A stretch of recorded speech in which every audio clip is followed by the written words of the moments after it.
mikisa na chi omwaka guno 2024 gubeere gwa mikisa na chi amakulu n'ogijjayo gyafiire omukisa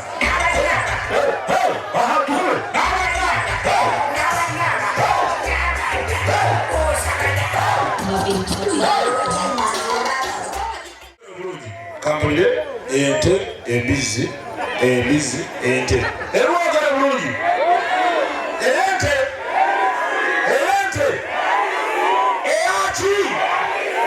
eyaki kale nayo yanamu kale zetobulayo ebinyama byammwe ebisibyagala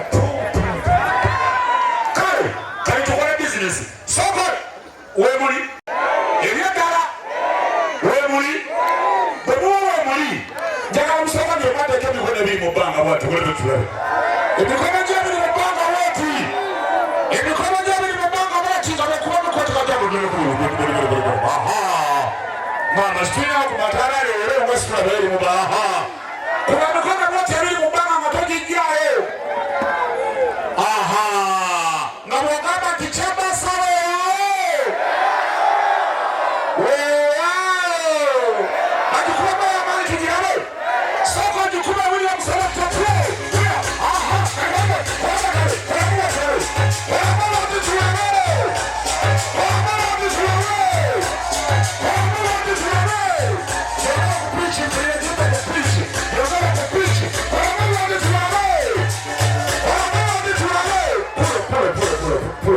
kati bile lusose mbadde mu nsugi yali nga sibalingire mukolaba muti buli aliwa neyazeeba ngango ya binyanya tewali gwe bamenyewe gikuba embalabe nenayekuba endongo etumire esimbedede olakize waliwo bagikera ekusande ku maca tolaba tulabe kyambaasa maki ate guno omwaka egenda bakuba 2024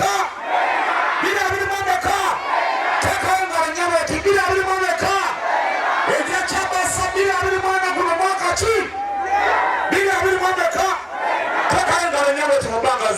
esasimbiye somwaka 2024 ababadde munkuuka mukulikire mwabaddeyo ababadde mwabadde munkuuka kola bwetindabe mwena mwabaddeyo mwabadde kyo mwabaddabe mwabaddeyo munkuuka mwakiriza nti kyabasayo ebyaddala eno mwena abo Nabadda buli agamba nti balayeko etuli mwagikubye kola bwetindabeko yabawembedde ebyaddala kakati ennaku z'omwezi nga 17 tugenda kubeera ku makutano mwakitegedde mu ndongo y'ebiki buli anyumirwa endongo y'ebinyanya teka omukono mu bbanga ndabeko nga 17 fena ku makutano naki Mbaziira Tonny suna beni weewaawe kati nyikuba embalabeko wano nga yamanyi geddukamu yongera ku piiki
Sophie buno budde abeera mbalenzi oyo abeera mbalenzi ate oyo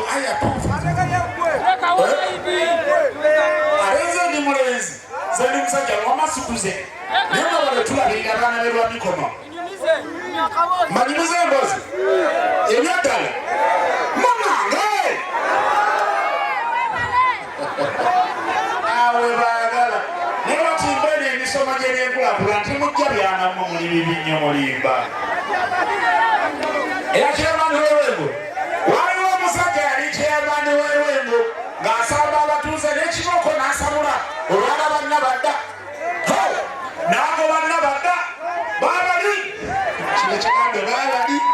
Kale nze ŋŋamba mwebale kutwagala, mwebale kutukuuma, mwebale kutukuza. Naye ndoza nga tuvuddemu abantu si kyekyo. Naye maama twali twalira daba kino kiikakooza. Kale mwebale kutwagala, mwebale kutubeereramu abaana b'Elwamikoma. Tubali tuludde nno okujjako eno. Bali tuludde nnyo. Naye mwebale kutusabira kubanga singa mwabikola dda nga ndegeraawo. Naye byebira byaliwo tulina okubyogerako.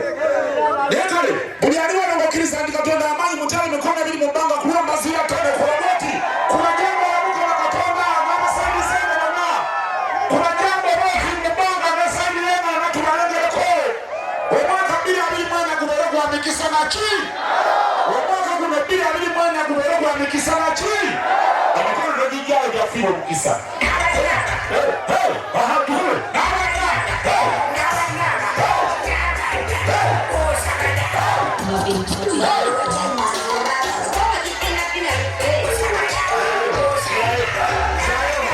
Jayengo manina kali tweyanziza netweyanzeege ekyo biri musoko mugize tusabeko Katonda tulina omwegayirira atuyisiza mu bingi siba kiri emikono gyabwe togijjayo mwenateeka emikono banga okuba jambo bweti gamba ayi Mukama Katonda ndamu ayi Mukama Katonda omwaka gwa 2024 guno gwe twayingidde tusabe tubeere bakabi endongo y'ebinyaanya egambe endongo y'ebinyaanya eyongere etiisa bonna be badde etiisa badijje bekololo teeka emikono betubagirengere gamba badijje bekololo nabo babeeranga gye babadde nga bakola batukwatire ku vidiyo wazzi tuzirabeko siba kiri endongo y'ebinyaanya weewaawo kale tweyanziza nnyo engeri gye tutaziza okusipiikidde kwogere tukube kaseti siwewaawo bwekiri tugikube ate akabi kali mukola ki kali mukulwa enebala ekombo egire neeno yekombo events okuva ekinoni siba kiri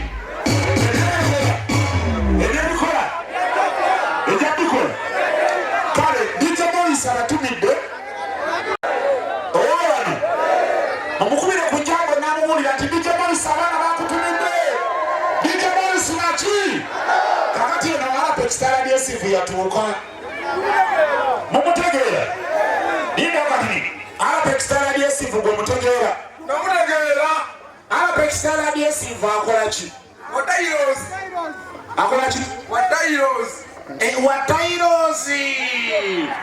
awo olutuuka tunyonyole munyonyola abatulaba n'abatuwuliriza akola atya kale naye mu byonna abazimba ebizimbe kuno buli alawudde ku kigambo Alapextara DSV kulaba ekyomukono omulabe nga ng'ola ekiwuliddeko nga nkyogera nga tukyogera ku TV ne ku rediyo Alapextara DSV naki guno omwaka gwa 2024 gwe twayingidde tulina kwenyweza bw'osiba ekizimbe kyo n'entayimuzi ng'okisibisiza Alapextara DSV kigenda kuba kinywedde mirembe na mirembe paka Yesu lwalikola ki kati olina kukozesa kirungo kyaki Alapextara ki tweyanziza tugende ku disiko